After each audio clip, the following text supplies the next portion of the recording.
Ça commence par un D, ça termine par un Z, c'est Davy Rodriguez qui vous parle. Mes amis, bonjour, l'Iran est en train de remporter une très grande victoire sur les États-Unis d'Amérique dans le détroit d'Ormuz. N'écoutez pas la télé, éteignez même la télé, l'Iran est en train de vaincre dans le détroit d'Ormuz. Je ne dis pas qu'ailleurs ce ne soit pas plus compliqué, mais dans le détroit d'Ormuz, aujourd'hui, la supériorité, elle est iranienne. Et quand on sait que ce détroit d'Ormuz, c'est 20%, mes amis, du trafic mondial de pétrole, c'est quelque chose d'extrêmement sérieux, mes amis. Mais avant de commencer, vous le voyez, hein, le bateau qui a été aujourd'hui attaqué par l'Iran derrière moi. Mais avant de commencer, mes amis, nous sommes plus de 78 000 sur cette chaîne YouTube et je veux votre soutien. N'hésitez pas à vous abonner en allant au-dessous ici, en cliquant sur « Je m'abonne ». Vous cliquez également sur le petit pouce, vous me laissez un petit commentaire et n'hésitez pas à cliquer également sur la cloche. Comme ça, vous recevez une notification à chaque fois que je publie une nouvelle vidéo. Et n'oubliez pas, mes amis, n'oubliez pas, c'est tout à fait inédit. Ce sera mon premier live sur Twitch, ma première vidéo donc en direct sur Twitch ce vendredi. On est donc le vendredi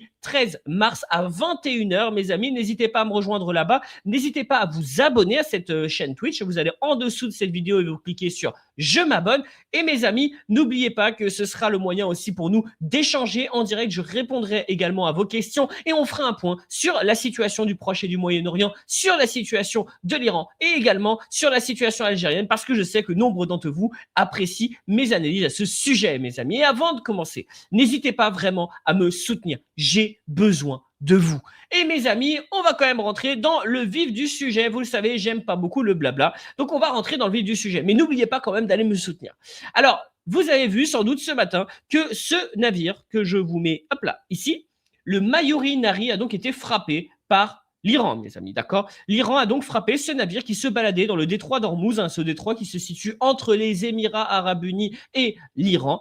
Un navire qui a essayé, qui bat pavillon thaïlandais, qui a essayé de passer dans le détroit d'Ormuz. Que s'est-il passé? Bah écoutez, hein, il s'est passé ce qui devait se passer. L'Iran avait prévenu à maintes reprises qu'elle ne laisserait pas passer des navires qui auraient du pétrole, notamment émirati, et qui iraient directement dans les poches de l'oncle Sam. Et ben voilà ce qui s'est passé. Vous avez donc 2 projectiles qui ont frappé le Mayuri Nari, mes amis, et c'est pas beau à voir. C'est vrai que c'est pas beau à voir, mais ils avaient prévenu. Vous voyez, contrairement aux Américains, qui se disent tiens, on va attaquer une école de gamines comme ils ont fait à l'école primaire de Minab. Cette école primaire, vous avez quand même plus de 140 gamines qui sont mortes. 140 gamines qui sont mortes, un jour d'école et en plein ramadan. Quand même, soulignons-le, les États-Unis, eux, ils n'ont aucune honte à frapper sans prévenir ni rien. Par contre, les Iraniens, eux, ils préviennent. Voilà, il y a une différence de nature déjà. Ils attaquent un navire qui a été prévenu sur un lieu où on savait qu'il y avait des tensions, alors que les États-Unis d'Amérique tapent des écoles avec des gamines dedans. Voilà.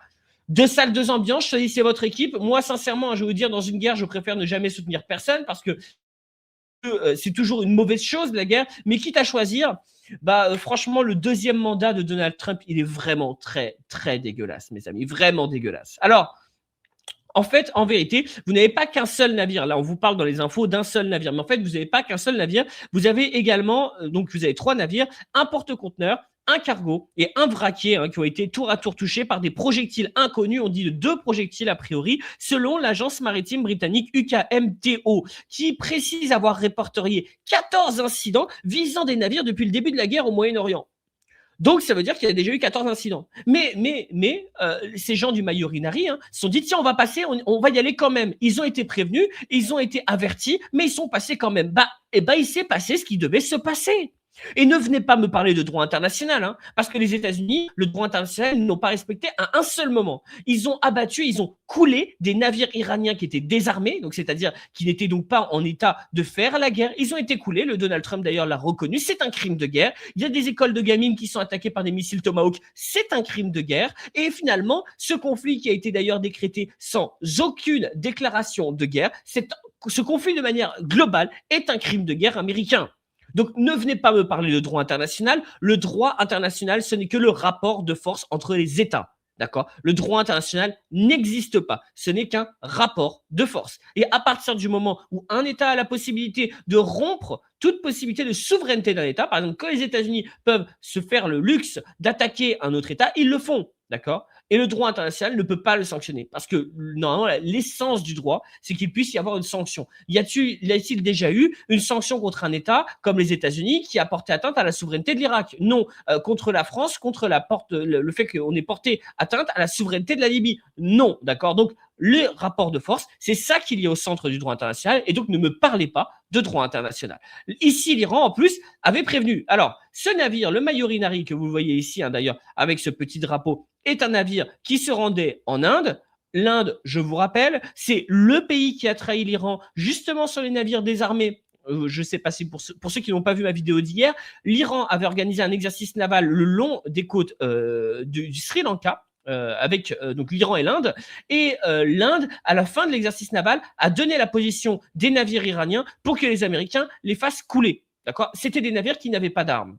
Voilà. Donc ce navire-là, le Mayurinari, qui est donc thaïlandais, qui allait vers l'Inde, et pour cause, d'ailleurs, le principal actionnaire de l'entreprise qui possède le Mayurinari est indien. Bon, évidemment, que les Iraniens, ils se souviennent que leurs navires ont été coulés et que leurs frères d'armes ont été assassinés par les États-Unis d'Amérique, parce que c'est pas une guerre. Hein, à partir du moment où tu attaques un navire qui n'est pas armé, ce n'est pas dans le cadre de la guerre. Eh bien, ces soldats ont été assassinés par les États-Unis d'Amérique et ils n'allaient pas laisser passer le Mayurinari. J'ai envie de dire, ils ont même été sympas parce qu'ils n'ont pas coulé le navire. Ils ont juste frappé suffisamment fort de telle manière à ce qu'il ne passe pas. Point. Voilà. Donc, ici, les Iraniens, donc on avait sur le navire, on avait quand même 23 crew members, donc 23 membres d'équipage. Sur les 23 membres d'équipage, il y en a 3 qui n'ont pas été retrouvés pour l'instant. On a quand même envoyé des équipes de secours. Ça a été autorisé par l'Iran, d'accord. Et d'ailleurs, il y a aussi des équipes de secours iraniennes. Donc, mine de rien, voilà, les Iraniens, on peut leur dire ce qu'ils veulent, mais ils ont prévenu. Hein, ils ont prévenu. Eux, ils ont prévenu. Dans le détroit d'Ormuz, donc vous avez ce vaisseau qui appartient donc au Precious Shipping, c'est le nom de l'entreprise qui est propriétaire du Mayurinari, d'accord, une entreprise basée à Bangkok. Alors, quelle était la réaction des gardiens de la révolution iranienne? Ils ont prévenu. Ils ont dit, est-ce que ces bateaux avaient une autorisation pour passer le détroit d'Ormuz? Hein, est-ce qu'ils avaient une garantie de pouvoir passer ce détroit d'Ormuz? Et le gardien de la révolution islamique nous dit, cette question devrait être directement adressée aux équipages de ces bateaux, donc du Express Room et du Mayurinari, qui ont ignoré les avertissements aujourd'hui. D'accord? Ils ont ignoré les avertissements parce qu'ils pensaient justement qu'ils n'allaient pas être visés et que c'était du bluff. Que c'était du bluff de la part de l'Iran. Que s'est-il passé? Il s'est passé ce qui devait se passer. C'est malheureux, oui, c'est malheureux, mais ils avaient prévenu. Ils avaient prévenu. Et regardez ici un peu ce que nous dit aussi un des responsables des corps de sécurité iraniens. Not a single liter of oil will pass through the Strait of Hormuz if it benefits US, Israel and the allies. Ce qui veut dire, il n'y aura pas un seul litre de pétrole qui passera par le détroit d'Ormuz si cela bénéficie aux États-Unis, à Israël et à leurs alliés. Autant vous dire que les alliés d'Israël et des États-Unis, on est dedans, d'accord? Donc s'il y a des pétroliers qui vont en direction de la France, bon courage. Mais nous, mes amis, ici, on est dans une situation où l'Iran prévient en disant « Nous ne laisserons pas passer de pétrole ». Point. Alors, il faut savoir, comme je l'avais déjà expliqué précédemment, que le détroit d'Ormuz, c'est 20% du passage du pétrole mondial. Et en plus de ça, que tous les champs pétrolifères de l'Arabie Saoudite et des Émirats se situent de ce côté. Alors, des Émirats, c'est évident, puisque les Émirats est un pays, ils n'ont qu'une seule face maritime. Par contre, du côté de l'Arabie Saoudite, ça pourrait être aussi de l'autre côté, du côté de Jeddah, mais non, hein, la plupart des champs pétrolifères saoudiens, ils sont de l'autre côté. Donc, ça paralyse véritablement le détroit d'Ormuz pour ces pays qui sont, selon les Iraniens, classés comme alliés d'Israël et des États-Unis. Alors, alliés des États-Unis, c'est assez évident. Je veux dire, regardez toutes les bases américaines qu'il y a dans le Golfe. Il y en a énormément. Hein, Bahreïn, Arabie Saoudite, la plus grande étant au Qatar. Hein, Qatar, le grand leader des frères musulmans. Hein, ouais, la plus grosse base américaine dans le Golfe, c'est au Qatar. Hein, c'est la base de Al-Udeid. Bon. Donc, tous ces pays-là, aujourd'hui, ils sont en train de payer les pots cassés de leur alliance. Ils ont choisi une alliance. Pour les Saoudiens, c'est le fameux pacte du Quincy du 14 février 1945. Pour les autres, c'est plus récent, mais ils ont choisi leur alliance historique avec les États-Unis d'Amérique et ils en payent les conséquences. Les Iraniens disant « Nous ne laisserons passer personne qui ait des intérêts avec les États-Unis et Israël. » Mais ils sont tellement cohérents qu'ils ont décidé de laisser passer tous les vaisseaux qui sont pleins de gaz et de pétrole du Bangladesh, mes amis. Eh ouais, le Bangladesh pourra passer. Pas de problème pour le Bangladesh. Pourquoi? Parce que le Bangladesh a des relations plutôt tendues avec les États-Unis et zéro relation avec Israël. Voilà la position de l'Iran. C'est très simple. C'est clair. Hein. Vous êtes allié d'Israël et des États-Unis, vous passez pas. Vous n'êtes pas allié, vous passez. Point. Voilà. Ça, c'est la politique internationale iranienne dans le détroit d'Ormuz. Et c'est assez logique, si tu veux, dans un temps de guerre. Alors, il faut quand même reconnaître qu'il y a une semaine, moi j'avais bien rigolé en voyant ce tweet, hein, par exemple de Bill Mitchell, qui est un homme qui a une émission en fait aux États-Unis, qui est une émission plutôt classée à la droite de la droite, enfin branche, même pas de la droite, c'est une espèce de droite pro-Trump, hein, qui disait Hormuz is open. Ships are safely sailing through the Strait of Hormuz again as the US military masterfully decimates Iran's navy. Donc ça veut dire le détroit d'Ormuz est ouvert. Alors, tout le monde peut circuler dans le détroit d'Ormuz. Et c'était marrant. C'était marrant quand même de voir ça. On est le 9 mars, c'était il y a 2 jours. C'était quand même très marrant de la part des Américains, de ces Américains radicaux, de dire que ah bah non, le détroit d'Ormuz est ouvert. Non, il n'est pas du tout ouvert. Alors vraiment pas ouvert en fait. Vous êtes totalement à côté de la plaque. Aujourd'hui, ceux qui sont en train de gagner le conflit dans le détroit d'Ormuz, c'est l'Iran. Et ça va être encore pire, mes amis. Ça va être encore pire puisqu'on commence à parler des mines, mes amis. Les mines iraniennes dans le détroit d'Ormuz. Ce dossier a été ouvert hier, mes amis. Pourquoi? Sachez que pour bloquer le détroit d'Ormuz, il faut compter à peu près 150 mines, 200 mines, 300 mines max, d'accord? 300 mines pour bloquer le détroit d'Ormuz. Vous savez de combien de mines? Parce que beaucoup de gens pensent que les mines, ça ne peut pas être mis sur mer. Mais en fait, si, hein, il y a des mines navales, d'accord? C'est des mines maritimes, c'est tout à fait possible. C'est même très courant, en fait. Tout le monde pense aux mines, un peu comme dans les films, des mines pour les armées de terre, mais il n'y a pas que ça. Est-ce que vous savez de combien de mines disposent les Iraniens? On pense qu'ils ont un stock de 3000 mines. Il suffirait de 300 mines, et vraiment, on est sur l'estimation haute, pour bloquer le détroit d'Ormuz. Donc, les Américains, notamment CNN, mais pas que, hein, hop là, les Américains et CNN ont fait plusieurs articles disant que les Iraniens avaient commencé à poser des mines dans le détroit d'Ormuz. Alors là, auquel cas, selon les analystes, on a un analyste, Stéphane Audran, qui nous dit « Si le régime parvient à déployer ne serait-ce que la moitié de leur arsenal, environ 3000 mines. Le détroit est bloqué pour des mois, voire des années. Personne n'ira déminer sous le feu de leurs missiles anti-navires et eux-mêmes n'ont aucun moyen de déminage. » Donc les Iraniens, s'ils veulent déminer, ils ne savent pas le faire. Et pour ceux qui voudraient déminer à la place des Iraniens, bah en fait, ils ne pourraient pas le faire puisqu'il y aurait en même temps le feu iranien de l'autre côté. Voilà, donc le détroit d'Ormuz est bloqué définitivement. Alors il y a un côté un peu harakiri, hein. Quand tu balances des mines, il y a un côté un peu harakiri, toi aussi ça risque de te paralyser. Mais les Iraniens sont dans une logique plutôt de rien à faire, en fait. Ils n'en ont rien à faire. En même temps, j'ai envie de te dire, leur pays est tellement détruit, tellement attaqué sauvagement par les États-Unis qu'ils n'ont plus rien à perdre. Donc ça se comprend. Hein. Évidemment, hier, Donald Trump nous a dit « If Iran has put out any mines in the Hormuz Strait, and we have no reports of them doing so, we want them removed immediately. » Donc, si les Iraniens ont mis des mines dans le détroit d'Ormuz, et pour l'instant, nous n'avons pas d'informations à ce sujet, il faut les retirer immédiatement. Ah bon? Ah bon? Il n'y a pas d'informations comme quoi l'Iran a mis des mines dans le détroit d'Ormuz? Alors, pourquoi est-ce que The Guardian, qui est quand même un journal extrêmement sérieux, qui nous dit « US attacks Iran's mine-laying boats in Strait of Hormuz as tensions rise over oil ». Ce qui veut dire qu'il y a actuellement des petits navires iraniens qui sont en train de laisser des mines sur le détroit d'Ormuz et que les États-Unis d'Amérique ont commencé à frapper ces navires. Donc si, en fait, ils ont commencé à miner le détroit d'Ormuz. Peut-être pas partout, peut-être que stratégiquement, ils veulent avoir le contrôle du détroit d'Ormuz, donc peut-être qu'ils vont essayer de situer un peu les mines sur le détroit d'Ormuz, mais ils ont commencé à le miner. D'accord? Donc ils vont miner le détroit d'Ormuz. S'ils minent le détroit d'Ormuz de manière stratégique, on pourra dire une victoire iranienne. Sinon, c'est une stratégie kamikaze. D'accord? On est sur une logique de kamikaze, très clairement.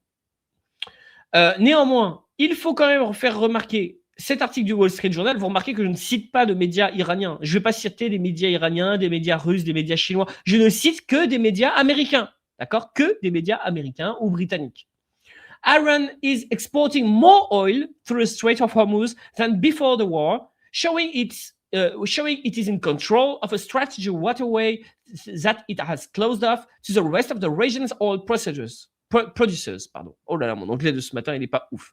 Donc, l'Iran exporte plus de pétrole par le détroit d'Ormuz qu'avant la guerre. Ah oui, donc c'est-à-dire que là, l'Iran est en train d'exporter beaucoup plus de pétrole qu'avant la guerre. Et donc, ça démontre le contrôle de cette route maritime qu'elle a totalement fermée aux autres producteurs de pétrole. Donc, l'Iran est en train de gagner dans le détroit d'Ormuz. Et ça, on ne vous le dira pas dans les médias. Ça, on ne vous le dira pas sur BFM, sur le Figaro, blablabla. Personne ne vous le dira. Moi, je vous le dis, en utilisant des sources qui sont des sources totalement disponibles et en plus américano-britanniques. Comme quoi, je ne prends pas parti.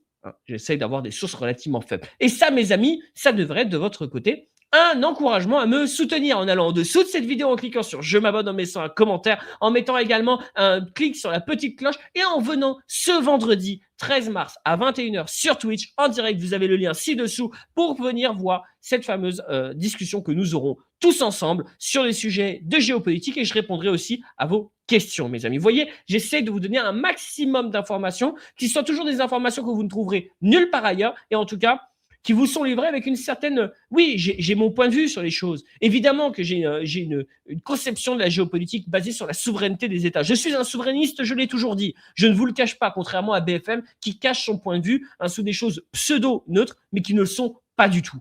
Mais j'essaie néanmoins d'avoir des sources et de prendre une distance critique par rapport aux informations que je vous apporte. Maintenant, dernière chose, l'Iran a donc envoyé plus de 11 millions de barils de pétrole directement vers la Chine. D'accord.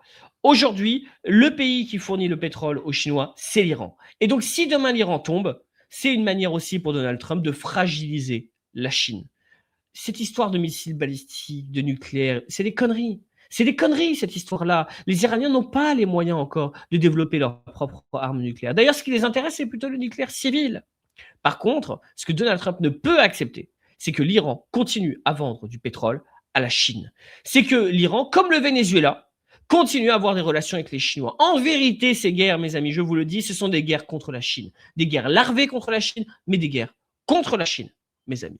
Et je vous invite à toujours chercher à peu près qui se trouve derrière ces conflits. Aujourd'hui, la Chine est très largement visée par Donald Trump. C'est très clair, c'est évident, c'est évident. Regardez tous les conflits qu'il y a eu, c'est évident. Et en plus de ça, un soutien local, évidemment, à Israël, qui est en vérité ceux qui influencent la politique américaine. Certains sénateurs américains ayant même dit que les États-Unis étaient sous occupation israélienne. En tout cas, mes amis, j'espère que tout cela vous aura apporté quelques clés de compréhension de ce qui se passe dans le détroit d'Ormuz depuis ce matin. N'hésitez pas à aller en dessous de cette vidéo en cliquant sur le petit pouce. Vous cliquez également sur je m'abonne, cliquez sur tout ce que vous pouvez, laissez-moi des commentaires et surtout n'oubliez pas, on se retrouve vendredi 13 mars à 21h en direct sur Twitch pour faire un point sur toutes ces affaires au niveau international. Et n'oubliez pas, bis, ça commence par un D, ça termine par un Z. C'est Davy Rodriguez qui vous parle.